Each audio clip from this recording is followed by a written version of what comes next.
আসসালামু আলাইকুম রহমতুল্লাহি ওয়া বারাকাতুহু। সম্মানিত দিনী ভাই ও বোন, দোয়া করি আল্লাহ রাব্বুল আলামিন যেন আমাদেরকে ঈমান এবং স্বাস্থ্যে ভালো রাখেন, আমিন।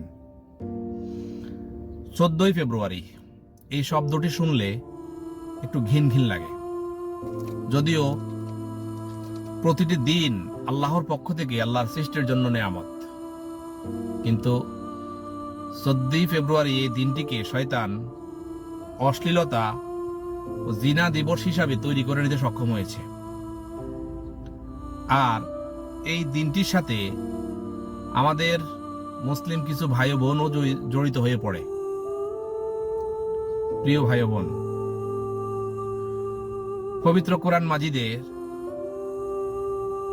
17 নম্বর সূরা বনী ইসরাঈলের 32 নম্বর আয়াতে আল্লাহ রাব্বুল আলামিন আমাদেরকে উদ্দেশ্য করে বলতেছেন, লা তাকরাবুজ জিনা ইন্নাহু কানা ফাহিশাতান ওয়া সাআ সাবিলা।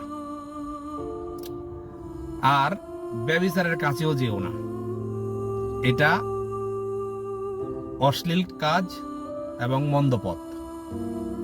আল্লাহ বলতেছেন, লা তাকরাবুজ জিনা, তোমরা জিনার কাছেও যেও না। কিন্তু শয়তান 14ই ফেব্রুয়ারি দিবসটিকে জিনা দিবস হিসাবে তৈরি করতে সক্ষম হয়েছে।